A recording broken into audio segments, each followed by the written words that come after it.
Hello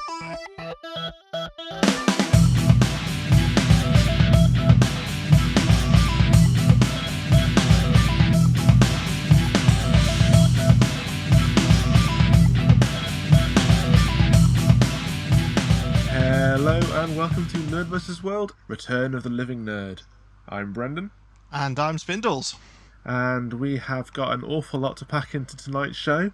We have a roundup of all the news out of SDCC, that's San Diego Comic-Con. Doctor Who news, obviously. Game of Thrones is back, so we'll be talking about that. I saw Dunkirk, so we'll review that. And then you were off at Thronecast, I believe. I did, yes. I went to Thronecast recording yesterday. Well, obviously that's already been on TV as well, because it comes out pretty much straight away. Yep, and then we got a ton of shout-outs to do, because we had a rather weird Saturday night. Yes, we did. So, have you recovered? Is your hangover abated? Absolutely fine, mate. Hangovers still don't bother me overly, so yeah, but it was a lot of rum that I got through, because I totally wasn't expecting to come back for the second show. I thought I'd try for it, just in case I could actually get back for it, but I didn't expect to. Yeah, well, because I'd kind of... We'd done the first show, and then I finished up and I would hit the rum quite hard then after that, and was like, yeah, okay, you can relax now. And then I got a Twitter message saying, are you coming back for the final? And I was like, drunk. Alright. I was at McDonald's. I was like, yeah, I'll be there. Just let me go get some food. Yeah, so I came back, and despite being drunk, I won! You did, which makes up for our poor show earlier on. And I think we're getting ahead of ourselves. For those people who don't know what we're talking about, on Saturday night we guested on the Smorgasbord special birthday show for Pete, who runs the show. And he had a number of different podcasters come on over a course of like 12 hours or so and play ridiculous games. And we did a slot from, was it 7 till 9? Yeah. Where we played charades. Playing charades over Skype is one of the single weirdest things I've ever done. And I hate charades at the best of times. So he's putting these videos out every now and again on his YouTube, because he captured video of us all over Skype. If you want to see me get properly salty about getting dicked over on our points, you definitely need to check that episode out. Yeah, I mean, I know I tweet stormed about it, like jokingly. Like, if we lost any more points, I'd rage quit. But yeah, a little bit salty. Not gonna lie. We were unfairly beaten, and I know because I was cheating. So that, of course, makes up for everything. Absolutely. But the truth, the later sessions, sort of like the Smorgasbord nights, like the 11 till midnight Truth or Dare show, that was a lot of fun. So yeah, it was great fun. I mean, hey, I got voted not only the best dressed but the craziest, so you know, I'll take that as a win. It's true. And I had to have a group therapy session about my dislike of horror films because of Event Horizon. Yeah, cool. But yeah, so those guys were awesome. We will shout their names out at the end of the show. I've got a list because I've been prepared for this episode. And let's just jump straight into the Comic-Con stuff. Of course, yes, trailer-tastic. Yeah, so I put up a survey on the Twitter for about which of the trailers people were most excited about. Pretty good response rate. Kind of went the way I was thinking it would go. We had 32% of respondents say Thor was the one that grabbed them the most. Okay. 30% said Stranger Things, so Thor pipped it by and that's her. 25% went with Justice League, and 13% said Ready Player One, which were the four options I gave people. I went with Stranger Things first. That was my vote. I must admit, I've not seen all of them yet. Still, so I kind of got sidetracked by a whole bunch of other things. But I did watch the Ready Player One. I watched The Walking Dead. I watched a whole... I can't remember which ones I watched now. I watched a whole bunch of them in quick succession while on rum, so so some of them are a little bit patchy. But I mean, I was relatively impressed with everything I saw. That was until today, and I saw about X-Men, but we'll get to that. We'll get to that. Yeah, don't worry. So yeah, I mean, I've still only seen the original Ghostbustery trailer for Stranger Things, and I guess with Stranger Things, I don't need to see the trailer to know it's going to be awesome. Yeah. Yeah, that's fair. I mean, like, there's more foreshadowing in this, I think. Like, the role-play game was important in the first game, D&D, Mm-hmm. the Demigorgon and all that, the group. The new trailer starts with them in an arcade and they're playing Dragon's Lair, and it's a much bigger monster and it kills the player character. Right. And whilst this is happening, Will sort of sees like the specks from the Upside Down, the ash floating in the arcade, and he goes outside and he sees like the Upside Down kind of superimposing itself on the real world, and it's a giant monster now. It's not the Demogorgon; it's something huge, something dragon-esque in sort of its size and imposition. So like that mirroring and foreshadowing's pretty blatant. It kind of feels like maybe we'll see a death of one of the four kids. Maybe Dustin will die. We don't know. Then the rest of the trailer sort of kicks in with the opening dialogue of Thriller. So, darkness falls across the land. Then it kicks into the song, and that plays out for the trailer. And it feels like Will is a conduit now to the Upside Down. He's able to go there without actually leaving the real world, so he goes into sort of a trance, it seems, and like he's there and he's here at the same time, and then the Upside Down is starting to push through more and more into the real world. There's bits with him going off and having tests run on him. It looks very cool. A lot of really short cuts in the trailer, so nothing really given away, but a general sense of dread, but also the general sense of adventure that the first show had, which is cool. Okay, so I guess I'm intrigued as to why Thor was the biggest trailer. I don't know either. Like, to be honest, in the poll, Thor won it. In the comments and the replies to the poll, like people were picking Ready Player One, which I thought was really interesting. I know Rhett Hall from the Brain Trust Brothers, he was on the Ready Player One bandwagon for sure, but I just wasn't. Well, shall we delve straight? Because obviously, I'm massively intrigued to hear what you think about this. Because I've seen some of your comments about it, and I kind of wanted to keep it all for the show. Yeah. Okay, so anyone who listens to the show knows that Ready Player One is one of my favourite books. Like, my Amazon history has maybe 11, 12 copies of that book that I've purchased just to give to people as presents, because I love that book and I want to spread the love around about it. Doing the Ready Player One film challenge. He likes to spread the love, people. Yes, I do. I'm doing the Ready Player One film challenge. I really, really enjoy that book.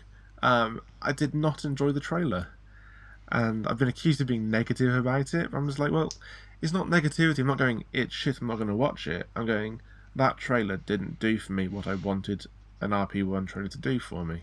So can you put your finger on what it was? Yeah, it doesn't have the heart. Okay.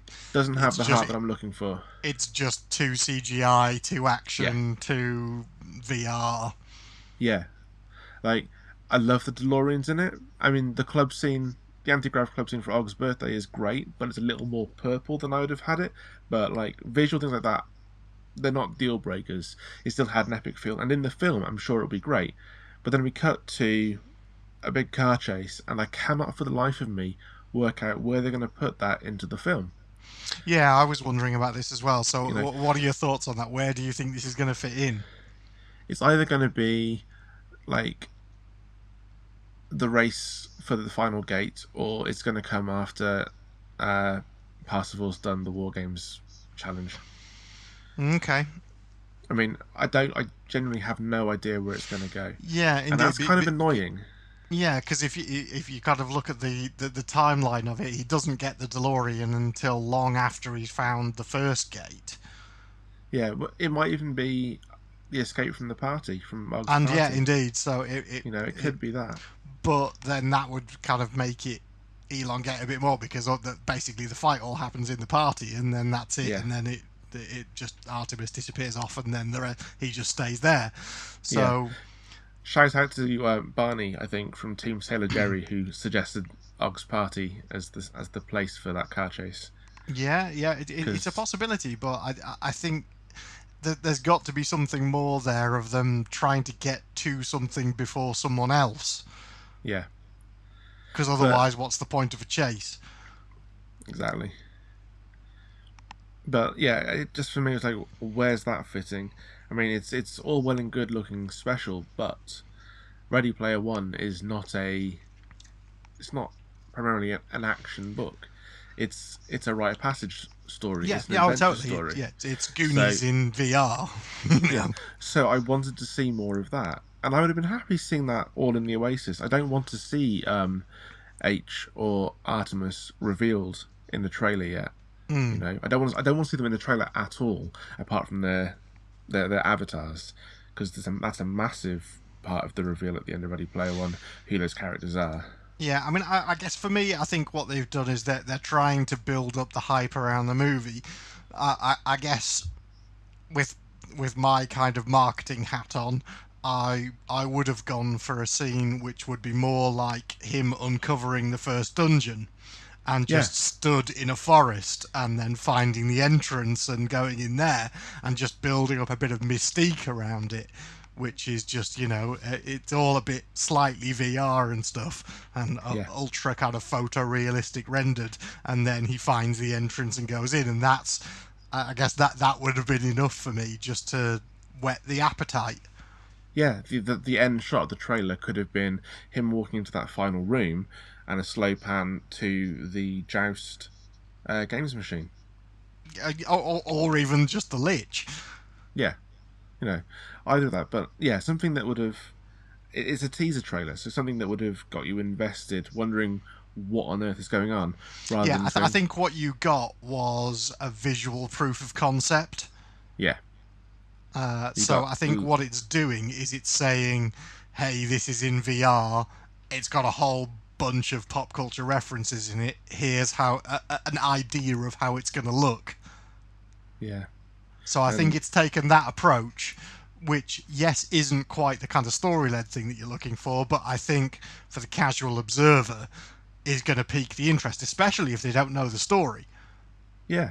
Because a person who doesn't know the story is going to go, why the fuck is there a trailer with Freddy Krueger, the Iron Giant, and a fucking DeLorean?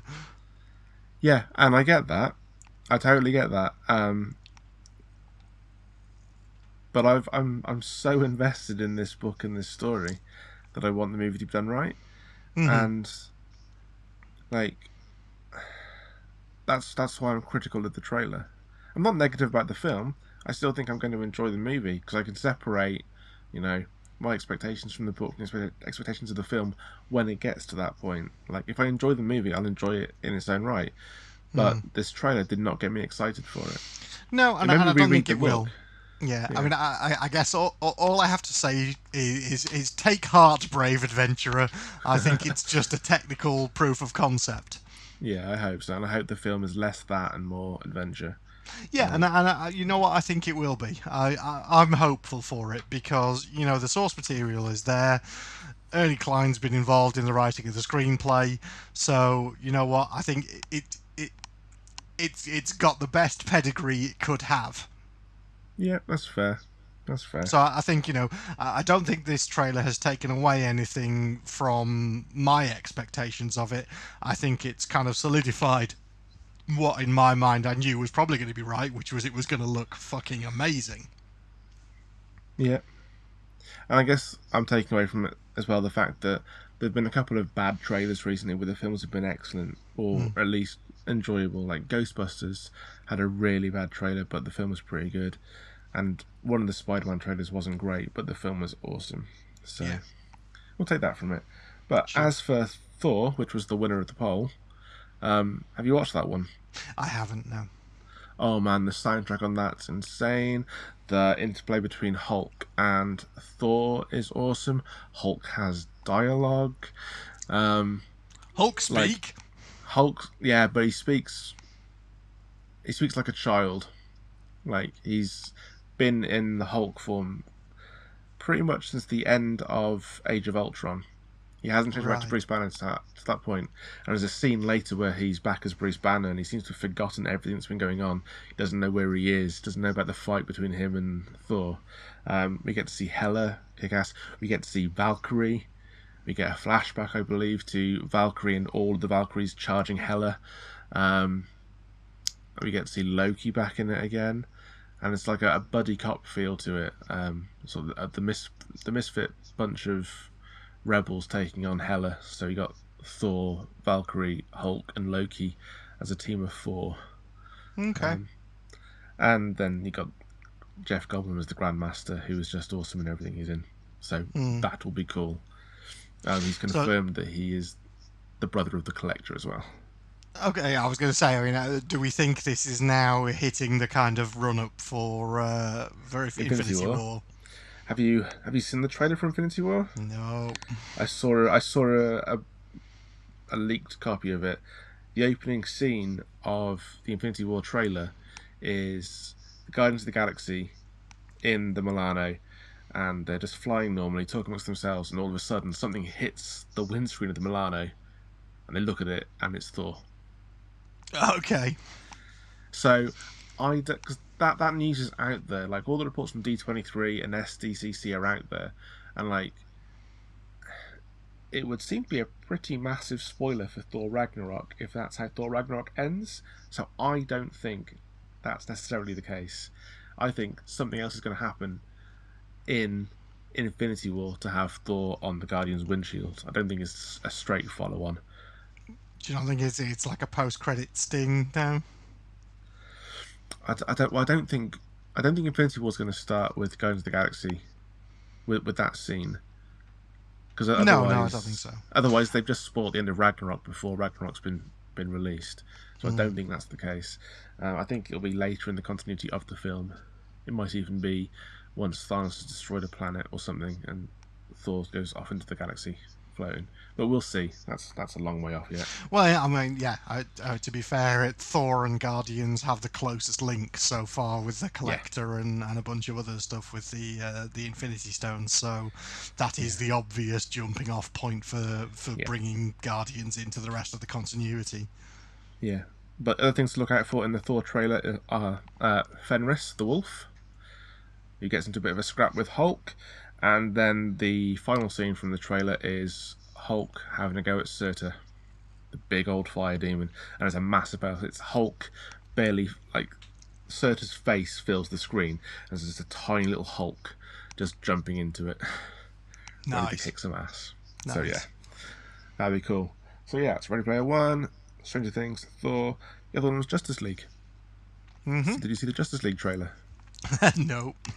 Okay, so it very clearly sets up the villain of the piece. So it's obviously Steppenwolf, who is the emissary of Darkseid. We see him on the Themyscira? Yeah, that's how you pronounce it, isn't it? The Amazonian island. Yeah, so he's there with one of the mother boxes. There's a lot of fighting going on. The Amazons are there. It's not sure whether it's now or pre-Wonder Woman or post-Wonder Woman, but there's lots of shit going on.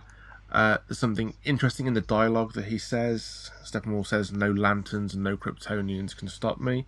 So there's a tease, possibly, of future Green Lantern projects, or maybe even a brief cameo in this film. But then it's much the same as you'd expect from a DC film. You know, lots of action, lots of quick cuts, and lots of very dark imagery. It's unlikely that anything shown in the trailer is Joss Whedon's work, because they've only just finished wrapping on on his reshoots. So most of that's going to be Zack Snyder's work. So it has the look and feel of a Snyder trailer. So what are your thoughts on these rumours circulating about them replacing Ben Affleck already? Honestly, I don't put much stock in them, but if they were going to do it, it's pretty easy to replace him as Batman if, well, the Flash is doing Flashpoint. Yeah. The Flash film is called Flashpoint. And I was going to get to that later on, but I'll do it now. I'm On the sorry. No, it's fine. On the Walking Dead panel, Jeffrey Dean Morgan was sat next to Lauren Cohen, and he whispered something to her, and he Instagrammed it, and the caption was, "Did you say Batman?" So Jeffrey Dean Morgan, like, teasing the fact that if Flash does do Flashpoint the way it's meant to, and sticks to the comic, then we've already got a Bruce and Martha Wayne in this continuity, and that's JDM and Lauren Cohen. And of course, that would mean that Jeffrey Dean Morgan would become Batman, because obviously Bruce dies in Flashpoint, Thomas Wayne and Martha Wayne survive. So it'd be a really interesting way to do it. I think it's way too soon to do it. Like, you know, the TV series has had 2 seasons before doing Flashpoint. Like, you care about that Barry Allen, you don't care about this one because you haven't met him really. So how do you get invested in that struggle of Flashpoint without meeting the character first? So, but if they do, then they have the things to play with, like Superman gets raised by aliens, well, but raised by the government rather, so he's not dead in a Flashpoint DCU. We'll see. But yeah, as for Ben Affleck, I don't know. Like, I've been catching things, but he said himself that he's fine and he fucking loves doing it. So yeah, indeed. Well, it's a dream fucking job for him. Yeah, and I personally thought he was a pretty good Batman. Yeah, definitely. He was a really good Bruce Wayne, which Yeah. I think we haven't had for a while. Yeah, as we said, half the battle. Yeah, absolutely. Cool. So, well, we've mentioned Walking Dead, so let's get to that one. Well, yeah, I mean, I'm quite happy with that. It looks quite interesting, and obviously leaves us on a teaser of an older-looking Rick at the end of it. So, yeah, that means they could be attempting the time jump from the comics. Yep, absolutely. So, yeah, or it could be an obvious troll. It could be like, was it the last episode or the first episode last season where Rick has that sort of hallucination dream of them all around the table? Yeah. It could be like that. It could just be them being dicks. But it's more likely they're going to do the jump forward to A New Beginning, that storyline. Yeah, I mean, I guess it's kind of it's approaching the point where, you know, that there's been a lot said in the press recently about Robert Kirkman saying that he has a definite end in mind now. He does, yeah, and he's been working towards it, but he's also categorically said that he's not writing it. He just he knows how it's going to end, but that doesn't mean he's ending it. It just means he's got an idea. But I guess it's one of those things that with a TV show, you kind of have to be moving towards that. You don't have the luxury with a TV show that you do with comics, or even with books. You have to get to a point where you do resolve things, and I think Walking Dead is getting to the point where, you know, I really do think it's only got maybe 2 or 3 seasons at the most left. Well, yeah, I agree. And if that end sequence is indicative of a jump forward in time to the start of the whole New Beginning storyline, I don't think that'll be the end of the season, because that's not a particularly good cliffhanger. That might be the end of the first part of the season. Yeah, mid-season break. Yeah. Which means they're going to cover the all-out war storyline in the first 7, 8 episodes of the season, and the back 8 will be, you know, I don't know. If they finish the time jump at the end of the first half of the season, then the second half becomes A New Beginning, and we see maybe the Whisperers. Yeah, I guess, yeah. I'll be interested to see where it goes, but it's one of those things that I think it really does, as a TV show, need to start building towards a conclusion. Obviously, we are in the last 2 seasons of Game of Thrones now, by comparison, and now that is very, very definitely building towards a close. Yeah. And also, from our own point of view, we felt that last season of The Walking Dead was probably the weakest. Yeah, definitely. Well, so, I think the last couple have been that, you know, I think last season actually kind of brought it up a bit. There were some infuriating moments, but it was nowhere near as frustrating to watch as the previous season, where they were just all split and going in different directions, and you were spending entire episodes dealing with people's backstories. Which in season Yeah. 7 of a show it's the wrong time to be doing backstories. Yeah, absolutely. Oh, we'll see where it goes. But certainly interesting with that trailer. Yeah. Let's round out the SDCC news then. Absolutely. Captain Marvel news. We finally have some news from Captain Marvel. It will be set in the 90s, which means it predates Iron Man. Yeah. Nick Fury will be in it, and he will have 2 eyes. Ooh. But the most interesting news is the villains have been revealed, and it will be the Skrull. Okay. Now that's interesting, because up to this point, the Skrull, specific Skrull at least, are owned wholly by Fox. And whilst Marvel have use of the Skrull in the same way that they can use Quicksilver and Scarlet Witch, the fact that they're bringing the Skrull out now has a few people thinking that something's going on behind the scenes between Marvel and Fox, and maybe there's talk of licenses being shared, like Spider-Man was with Sony and Marvel. Something certainly has to have changed for Marvel to really want to put a highlight on what is essentially a Fox comic property. Yeah.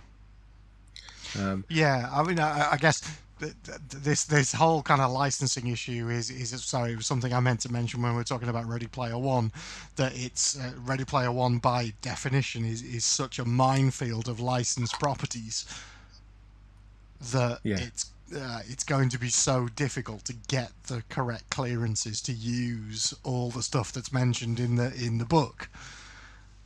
And I think that's probably why they're focusing more heavily on certain things, which is why I think like the appearance of the Iron Giant, I think is indicative of the fact that they probably won't have clearance to use all of the giant anime monster robots. Yeah.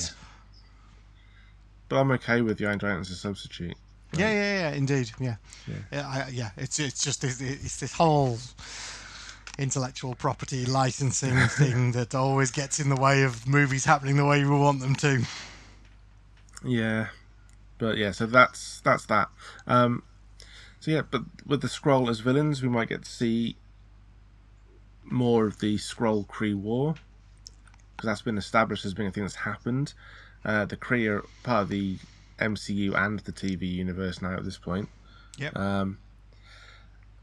So yeah, we'll see where it goes. I'm not sure how Captain Marvel's going to get to Infinity War.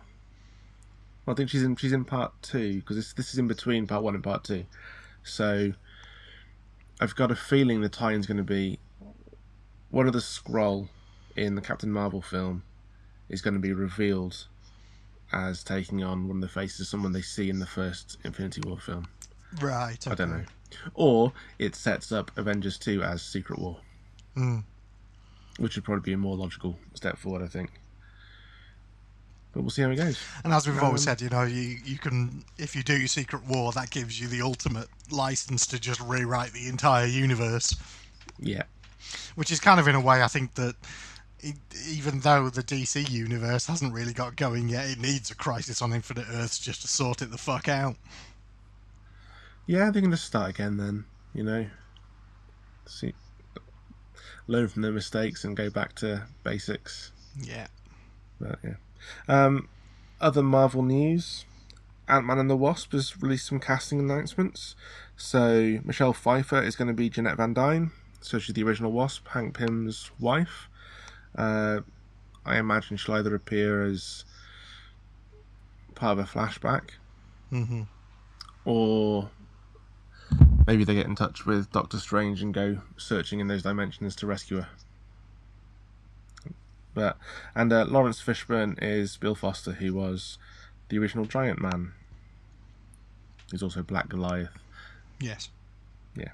And the villain is someone called Ghost, who I don't really know that much about, but apparently they're a Tony Stark Iron Man villain, but they're being used in the Ant-Man universe. Okay. So do your research on that one, because I haven't yet. No, nor have I. Yeah. And I think the last thing then is, reluctantly, Dark Phoenix. Yes. Well, I mean, in terms of casting announcements, sounds great. They've got all of the X-Men First Class people back. Everyone, Yeah. Fassbender, McAvoy, all of them are back again.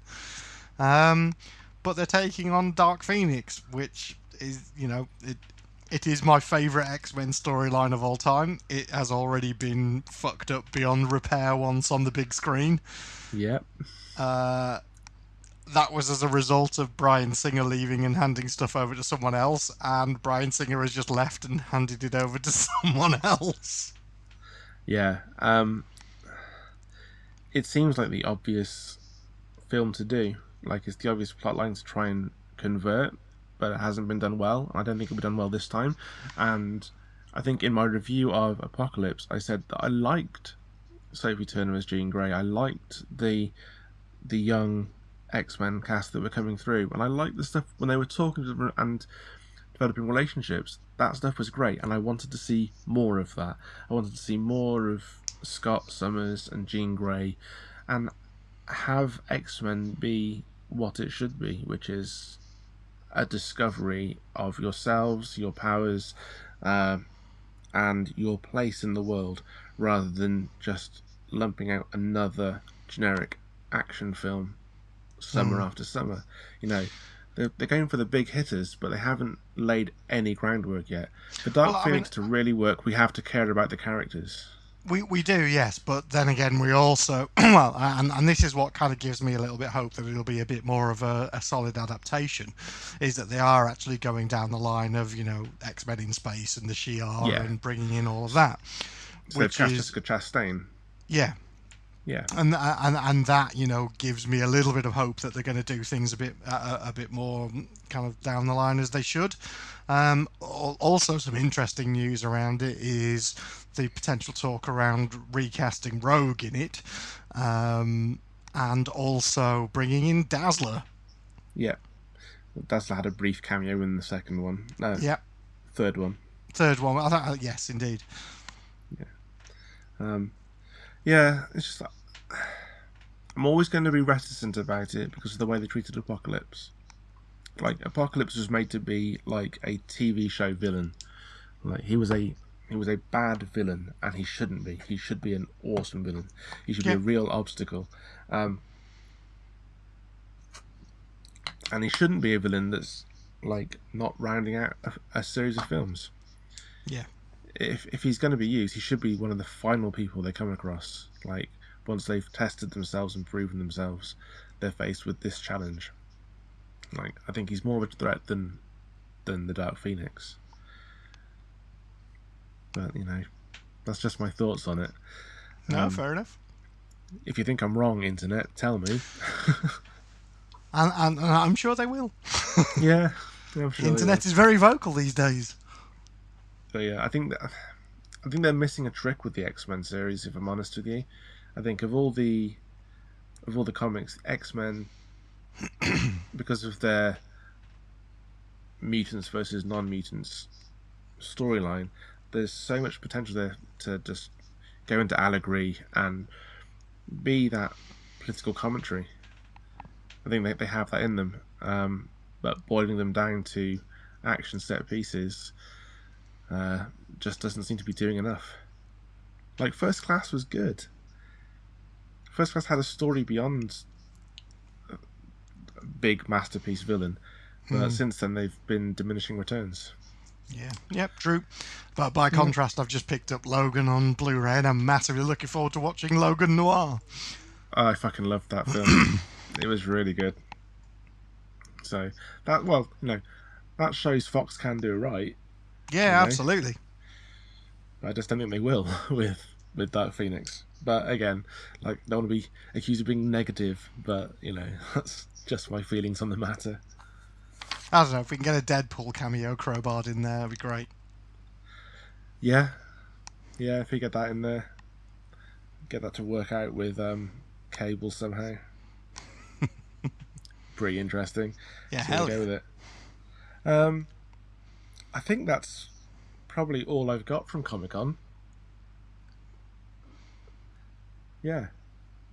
Yeah, pretty much. I mean, the only other interesting thing of note is the announcements of the plugging of BritBox. If you've come across that yet. No. BritBox is a service that is co-owned between the BBC and ITV, and it's basically a Netflix for Americans to watch British TV shows. Okay. And it's currently the only way to watch like all the classic Doctor Who, and then all the existing soaps and stuff that are on. You get them the next day in America, so it is British TV Netflix for the Americans. Amazing. And this is why all of the original Doctor Who cast have been over in the States at Comic-Con, because they've been plugging BritBox. Okay. Because I was interested in what it was, because I saw an article about it when they were talking about some recovered episodes of Doctor Who, and then it mentioned BritBox. I was like, what the hell's that? And apparently it was launched in March this year. So it's only like literally a brand new thing. And yeah, so it's a monthly subscription service for Americans to watch British TV. Cool. And apparently quite popular. Yeah. Well, yeah. You can watch Pointless and Doctor Who. Well, I mean, to be honest, I think it's great, because I think a lot of British TV shows don't, they go over to America, they don't necessarily get the whole run over there. America tries to remake them, does it badly, and then the shows get a bad press. So I think giving the American audience access to all of the original UK series, I think, can only be a good thing, and start them binge watching the crap out of stuff that's been existing since the 60s. I mean, imagine just Americans just binge watching the crap out of stuff like Man from U.N.C.L.E. and The Prisoner and all of those. The Prisoner will freak them out. I know, right? But it'd be awesome. Yeah, that's fair. That's fair. The Avengers. Red Dwarf episodes. Yeah, well, they tried to make that twice in America, and it failed badly both times. Good. Lovejoy. Imagine them binge watching Lovejoy. But you know what? I think they'd be totally into it now, because of how popular he is and all the stuff he's done. And they'll watch it and go, "Holy shit! Really? That's where he came from." They'll watch a bit of Fry and Laurie and go, "Jesus, House is like that." Yeah. Yeah. Fair. And it's that British guy that's on everything, QI and Harry Potter and all these things. I think it's a good thing. Fair play to them for doing it. I love that it's a co-venture between ITV and BBC. Yeah, it's so cool. It's more of the digital distribution stuff that we like to talk about so much. Definitely, and I think it's great. I've always said, you need to make things available in other territories easily. I mean, they still need to make a whole load of it available in these territories properly. I'd love to go back and watch classic Doctor Who, but there isn't anywhere to watch it online for people in the UK. No. You can watch current Doctor Who, and you can... Well, in fact, some of it is on Netflix now. Classic Who, I think. But I still don't think it's all of the episodes that are available. No, I don't know. I know there's some on there, but I'm not sure how much. Mm. Oh, well. Anyway, that's cool. That was just a brief aside, because that's why all the crap kicked off last week, and Peter Davison has now quit Twitter because of trolls. So well done, trolls. Oh, is this because of... Well, we're going to get to that later on in the show, aren't we? The Doctor Who casting. Okay. Well. Let's stick with Game of Thrones next, then. Mm. How was Thronecast? How was that taping? Thronecast was great. Yeah, it's one of the most organised and well prepared tapings I've been to and I've been to a lot recently. You know, they actually provided coffee and biscuits and Haribo and had rooms for us to sit in and wait and knew how many people were coming and said, "Hey, we're going to go and do this. Go for a toilet break," and the thing. Because normally it's just they stick you in a shack on the side of a studio and then just herd you in like sheep into a building. It was actually really quite cool. And then all the time we were sat in there, they had a kind of Game of Thrones greatest moments thing playing on a big screen at the back, and that was cool. And then we all went into the studio and we sat and we watched the episode for this week all together, which was a little bit odd. Especially, how many people retched or reacted to that scene and that smash fade? To be honest, everybody was there was a lot of kind of ew or ugh, and then when it cut to the thing, I mean, I pissed myself laughing as soon as it did the cut to the pie. I was like, "That's fucking genius." That there was two awesome. I think they're called smash fades. If that's the wrong term, tell me, internet. But there was two. There was one in that really awkward sex scene between Grey Worm and Missandei. Yeah, I think she goes to put a hand on the bedpost and it fades to Samuel's hand taking a book off the shelf in the library. Right, okay. And then the later one where he's going in with the scalpel and it fades to the spoon into the pie. That one, yeah, like you said, pissed myself laughing, but I was glad I'd eaten. Glad I wasn't having my dinner. We were the second grim. time we watched it, so we got home and we got home just in time for the episode to start. So food arrived at the point when that was all happening. So we were sat tucking away, and Megan hadn't seen it, and we were just like, "Yeah, you might want to stop eating for a minute, Moo." Yeah, that was grim. I mean, it was hilarious, but it was grim. I went on Twitter straight away. It was just like, kudos to the editors. You're the real MVPs. Yeah, indeed. To be honest, there have been quite a few occasions of that in Game of Thrones so far where they've done those wonderful cuts between stuff in editing, like the there was a hand one involving can't forget Jaime Lannister. There was one involving a hand, and then there was the Theon and the sausage and a bunch of others that were just genius. Yeah. What have you made of the season so far? Because I'm fucking loving it. And I don't get the hate. I'm not getting the hate for Ed Sheeran. I fucking loved that as well. No, I thought it was a good cameo. Yeah. It was solid. I thought it was alright. I've nothing against the man. To be honest, I don't know most of his music, but he turned up and he was a character and he was okay. Yeah. Like, my headcanon is that Arya's killed him and buried him. Whether she has or not is irrelevant. In my head, she has. In your head, she just murdered that entire camp of people. Yeah. She's like, oh, you know what? I don't think she has, because she was kind of like, I'm going to go and kill the queen.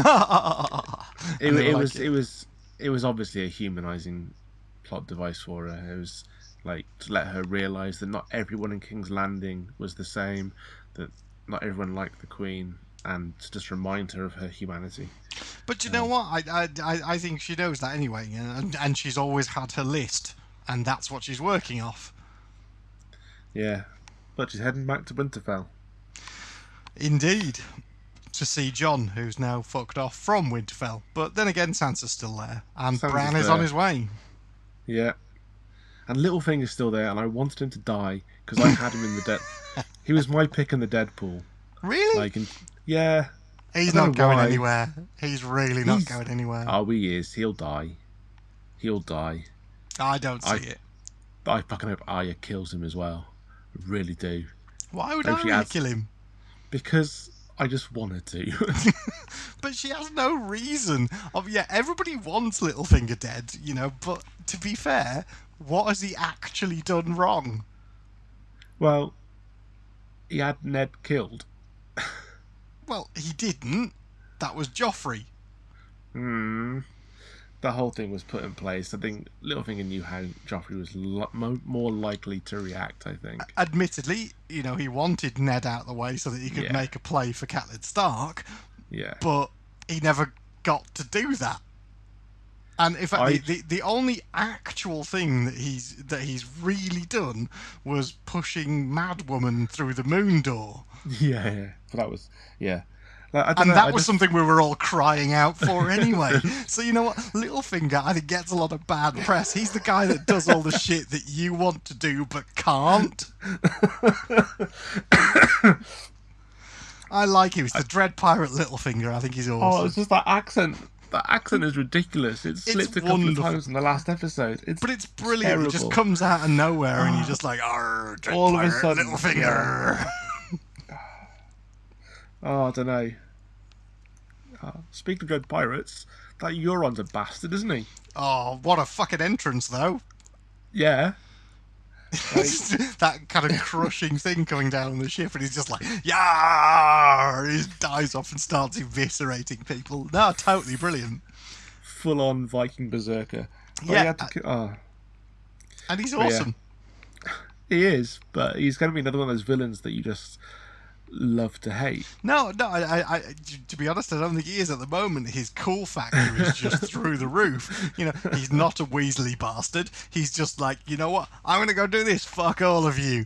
And he's just like, he's exactly what he says on the tin. He's like, I'm going to go and do this. And everyone's like, yeah, you're not. And he's like, no, fucking totally am. And he does it. And he's just like, see? I thought his ship was flying for a second as well when I first saw it. It looked like it had wings. Yeah. But yeah, it was massively cool. All of that sequence. It was just one of those episodes that it had you laughing in places and then just the shit hit the fan. Yeah. And it had some really nice things. Well, like when Arya finds out that Jon's alive, that was pretty cool. We've seen Nymeria again. Gutted that the wolf didn't go off with Arya. But that'd have been cool. But then again, I think that it's a reconnecting of those characters, and I think this is. I think then Nymeria will probably be back later at a point when Arya really needs her. At the moment, they don't need each other.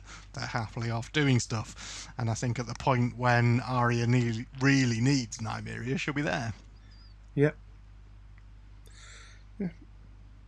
But it's all gone really well so far. Yeah. 2 for 2. Strong episode. You say gone really well, the Sand Sisters, not so much. Didn't go so well for them. Which is a shame, and I haven't read the book, so I don't know enough about them, but I think from what I get from the general consensus on the internet is that they've been underserved by the TV series. Yeah, I think so, yeah. So, I miss them because I'd like to see more of them, but, not a massively impactful loss. No, it should have been an obvious pick in the Deadpool, but I should have picked them first because they were obviously going to go, but I didn't. I think we are ramping up very, very quickly to a conclusion, and we're almost down to only being single figures of episodes left. Yeah. So, oh well. So it's going to be next week, or depending when this one goes out, it will be Jon meets Daenerys, and that I'm looking forward to. Yeah. There's no way he bends the knee. Oh God, no. Having this argument with my housemate, and he's like, he will, because he needs the dragon glass. I'm like, there's no fucking way Jon Snow bends the knee. No fucking way. It's not happening. Cool. Last Game of Thrones done. So I popped along to the cinema recently and saw Dunkirk. Okay. How was it? It was all right, is what I'll say. Actually, to be fair, it's an excellent film. Nolan is technically very good. In terms of the craft of making films, he's excellent. Well, we know this. Love his use of, yeah. But even in a film about the harrowing evacuation of 400,000 stranded soldiers from the beaches of Dunkirk, he still doesn't manage to find a human element. Technically he's brilliant, but he's still just not quite getting that emotional connection. which is an issue, I guess, if you want it to be. But other than that, I don't really think it is. Like, I didn't really care that I didn't like any of the characters. Like, the ones you meant to like, you do, and you understand why they're doing what they're doing, but you just don't really feel overly invested in them. But it doesn't detract from the film, really, if you're being honest about it. That's just being nitpicky. Uh, I really like his use of sound. I think I've mentioned this before with Interstellar. Hmm. When I've taught sound design and I've taught post production audio, we always told that like you use sub and the bass tones for big impact. And in Interstellar, he did the reverse. He had a subtone more or less through the entire film, apart from the impactful scenes where he just had silence, and it worked really well. And the sound design and the scoring for Dunkirk are just next level. That's what really blew me away. The moments where I was jumping out of my seat from gunshots. I mean, I think it's mixed, probably a little louder than most films out at the moment, so that it does have that shock value. But yeah, the sound design was great, and Zimmer's score is just eager and incessant and fucking oppressive in places. You know what's happening when the score comes in, and it's all strings, it's all jarring and repetitive tones. Yeah, and that builds more connection, more of a sense of dread in the viewer than the portrayal of the characters by the actors. Okay. Essentially. Yeah. But that's really good. The film itself is told in a weird roundabout way. It's essentially 3 different storylines stitched together over different time frames. So the evacuation of the beach takes place over the course of a week. The fleet sailing from England to Dunkirk takes place over the course of a day. And then Tom Hardy in his Spitfire, that all takes place over the course of an hour. So you have these different stories that he's chopping between, and they all finally merge together. Okay. It's well done. It's really well put together. It's well filmed. I'm not sure it's the masterpiece that some places are claiming it is. Yeah, I mean, I guess the people that I've seen claiming it as a masterpiece of theatre are the people that are kind of, I don't know, I guess, more prone to examining films at that level. Yeah. So I think it's a critical success, but I'm not sure on how much of a commercial success it is, or a personal success.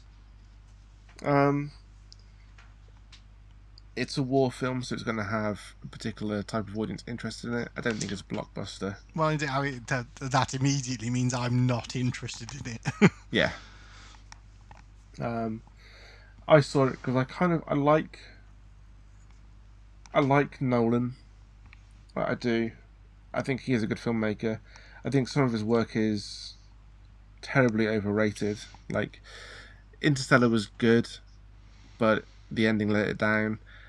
I wasn't a massive fan of Inception. I think that fell over itself in places. Dunkirk's probably the best of the bunch for me, apart from his work on Batman, which I thought was great. Fair play. It's well worth a watch. Some people are saying film of the summer. For me, I think too early to call that. for me, it's not. For me, it's not even top 5. I think Baby Driver, Colossal, Logan, Spider-Man. I think they all beat it for me. Yep. But yeah, it's a technically excellent film that manages to miss the heart of what should have been an engaging and emotional story. Okie dokie. There we go. Cool. Doctor Who then. Doctor Who. It's the elephant in the room. Might as well address it. I don't think so. In all fairness, I mean it's one of those things. It's happened. I think she's a great actress. You know, she has. She definitely has alien fighting pedigree from Attack the Block. She's awesome in Broadchurch. You know what? She's the only thing about Attack the Block that I liked. Yeah, indeed. I hated that film. Well, indeed, you know, it's a film that essentially starts out where the main character basically mugs and almost rapes someone. Yeah, like aside from her, there wasn't a single character that I liked in that movie, and No, that put me off it quite a lot. Like I'd given up on watching it a long time ago. I never thought I'd get around to it. But then I saw Kingsman, and I was put off Kingsman for the same sort of, the lead character's a bit chavvy sort of thing. But I watched Kingsman, and Kingsman was really fucking good. Kingsman is fucking awesome. I really enjoyed it. And then I thought, well, I was wrong about the Kingsman. Maybe I should give Attack the Block a go. So I gave it a go. And I watched it all, and I was just like, no, that was shit. I hate it. And if we're talking trailers and offshoots, if you haven't yet seen the new trailer for Kingsman 2 and the When Kingsman Met Archer, you have to. Yeah, you do. Oh, yeah. Sorry. I'm making a note to put that in the show notes because, yeah, definitely. When Kingsman Met Archer is one of the finest things I've ever seen. Yeah, it was really funny. Yeah, okay. I was perfectly happy with the casting decision. Yeah, I totally am. And, I think it's great. We have a new Doctor, we have a new showrunner, we've got a whole new stuff, a whole new level of stuff going on. What I don't quite get is, I guess, I think there are certain corners of the internet where people may be upset about this, but I haven't seen them. All I've seen is a lot of people being happy that some people are upset. Yeah. And I guess that's confused me. My Twitter feed was mostly filled with one of two types of posts. It was mostly posts going, she's great, really happy about the news, can't wait to see what she's doing, and then other posts going, all the screaming man babies are crying into their whatever now. And I was just like, well, I'm not seeing that. I'm sure they are. I'm sure there is some part of the world, the internet, where man babies are crying over the decision, and I've heard people saying now that they're going to stop watching it because of the Doctor's a woman. But that's fine. Then again, there were droves of people who said they were going to stop watching Doctor Who because it was now an old bloke again. Yeah. People said they were going to stop watching when it was David Tennant. Yeah. When he left and it came Matt Smith. People will always say they're going to stop watching Doctor Who. They never do.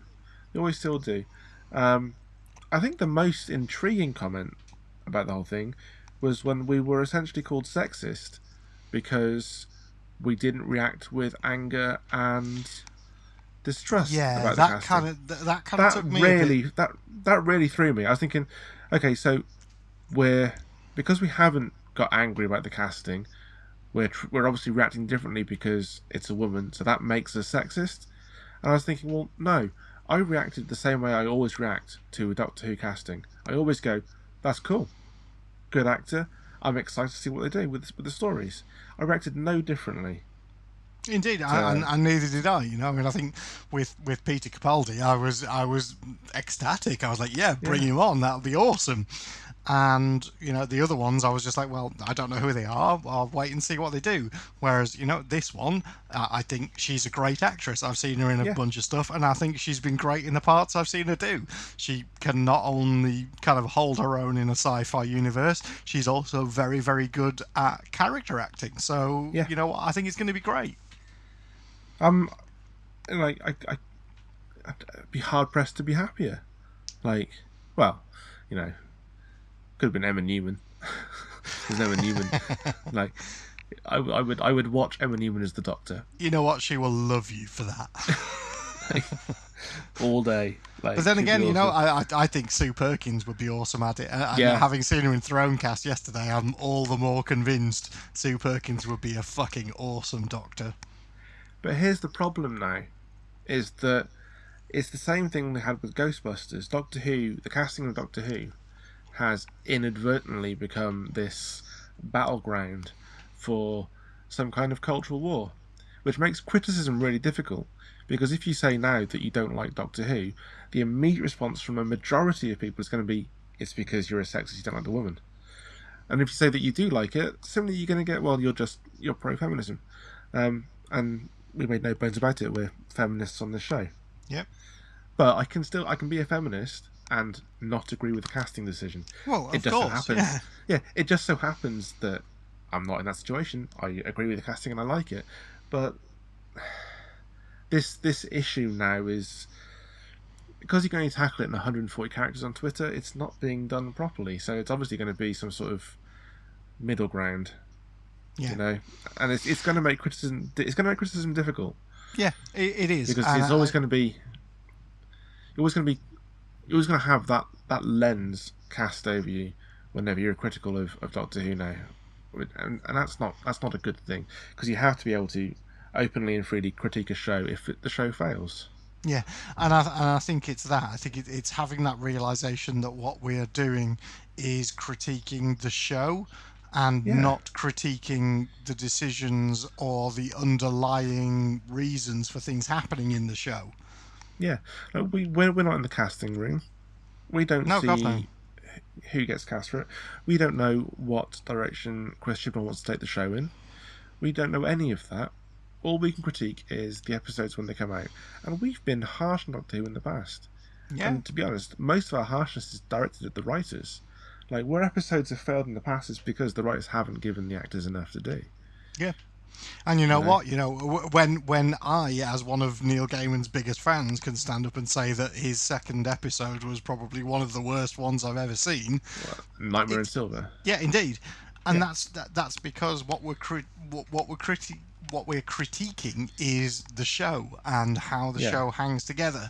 And I think people get, in all fairness, a bit too wrapped up in things that are not a factor. Yeah. And in all fairness, definitely. People just chill the fuck out. It's a sci-fi show. Yeah. But, yeah. Like, oh, well, we'll see where it goes. I'm excited. I'm looking forward to it. You know, I mean, there is a dynamic there. There is a director and a writer who've worked together before, and an actor that have worked together before, and I think that they will work towards something interesting because they know each other's strengths already. It gets over that kind of needing to get to know each other part of it first, because they already know each other.